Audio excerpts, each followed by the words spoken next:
Okay, I need you to listen carefully. So, there's two main characters, there's three, the sheep, us, but there's two main characters, the shepherd and the thief. So, who is more likely to be telling you, hey, you need to go to Mass if you want to get to heaven, because that's all important? Was that the shepherd or the thief? Don't answer too quick. Don't answer too quick, because, I got another homily to give. You got to listen to the whole thing. So, or who's the one that's more likely to say, here's why you need to go to Mass. You need to go to Mass because you can't do what I'm telling you need to do, what I'm asking you to do, unless you come and get food for the journey. So which one? Again, don't answer. So let me give you a little bit of a story to kind of put all this in perspective, right? A shepherd comes along and says, I want to be real clear about something. The number one commandment is love God with all your heart, all your soul, all your strength, and love your neighbor as yourself. That's the number one thing. Yeah, got some other 10 commandments, and those 10 commandments tend to tell you how to do that or how not to do that. For example, honor your father and mother. That's a way to do that, right? Thou shalt not kill. That means that is not loving your neighbor, okay? Real clear, right? Okay, so then the next question people are going to have, so I'm going to answer that too, is, well, exactly who is my neighbor? So he tells this, story about the Good Samaritan, and it shows everybody's our neighbor, including people of different faiths, including people who wish to harm us, right? That's our neighbor. Now he says, look, I want to be also real clear. I am the way. I am the way. Follow me. Do what I do, and you will see and experience amazing things. So he does, people start paying attention, right? So he says, first thing we're going to do is go feed people who are hungry. We're going to heal people who are sick. We're going to go visit lonely people, right? That's what I'm going to do, and if you're going to follow me, that's what you're to do.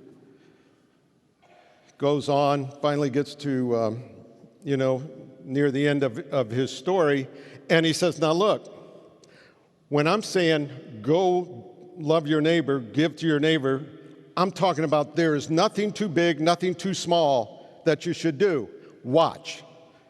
I wash your feet, your stinky, smelly feet. There is no service too small, too menial for you to do in service of your neighbor. Nothing, right? That's what I did, and that's what I'm calling you to do. But look, I know you're just going to forget. So I'm going to give you this.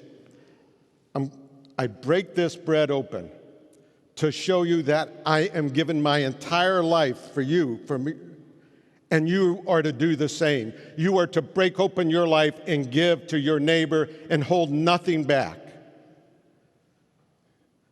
And it's going to take more than just memory. You're going to need something else. So take this bread and eat it. And this will give you the food to lay aside your own life in service of the others. He said, follow me. If you do, you're going to see some amazing things. And so he takes off, and they arrest him to kill him. Somebody starts fighting. He says, don't fight. We don't fight, right? And, of course, he dies. And then 3 days later, he's alive. And people are amazed. People are amazed. And so they said, you know what? The shepherd is right. And they start following him. They start selling their possessions and giving it to the poor. They start living in community. They are following the shepherd, and it's an amazing life, and they are finding experiences and love like they've never experienced before.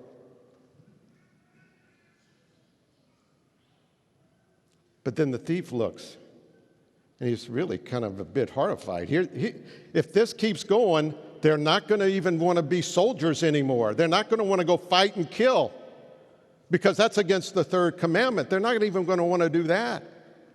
And the emperors are saying, that's right. we're having a hard time getting people to go fight and kill.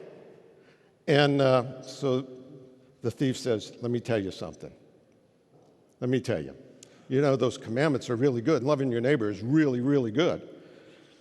But, you know, if somebody is disrespecting God or, you know, hurting your family, you know, that do not kill, that's okay. Like, it's do not kill unless they're not hurting God or they're not hurting me or your neighbor. Then it's okay to kill. Maybe you ought to think about that.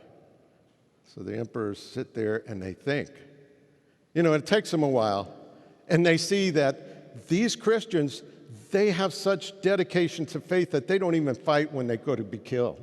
He said, if we only had that, if we only had that kind of dedication in our legions, we could conquer the world. And so the idea comes slowly over a long period of time. Hey, we're not the Roman Empire anymore. We are the Christian Roman Empire, right? We are the Holy Roman Empire. And now when you join our legions, you are going fight for God. You kill in God's name. And that's a good thing, right? And people said, I don't know. He said, yeah, it is. Look, how could God be upset with you if you're fighting for him? And so, the thief throws in a little bit more. You know, he's right. God is going to be happy with you, right? And the more you fight and kill in his name, the quicker it is you get to heaven, right? The quicker it is to get to, and you know what? If somebody can't physically fight and kill in his name, send some money so other people can go fight and kill in his name. And by the time of the Crusades, it's common knowledge that if you go fight and kill in God's name, killing those people of different faiths, you go straight to heaven. You don't have to stop in purgatory there. And if you gave money, you also go straight. And so, he's making the thief is making a lot of progress. But then he sees the next threat. And he sees people coming to communion, to Mass, to communion. And he says, what am I going to do about that? If they remember what Jesus said, you're to give everything for your neighbor, that you hold nothing back, they're going to start pay attention to the commandments again. So he comes up with this great idea. He says, look, are you even paying attention to what's going on? You just received God. You just received Jesus into your body. You have God within you, right? You have God within you. And, if you were to die right now, bam, straight to heaven, right? That's the goal, to get to heaven, right? Go straight to heaven. And he knows we're going to mess up. So he says, do that as much as you can, right? Because God forbid you receive him and you go out and sin, all of that's for nothing.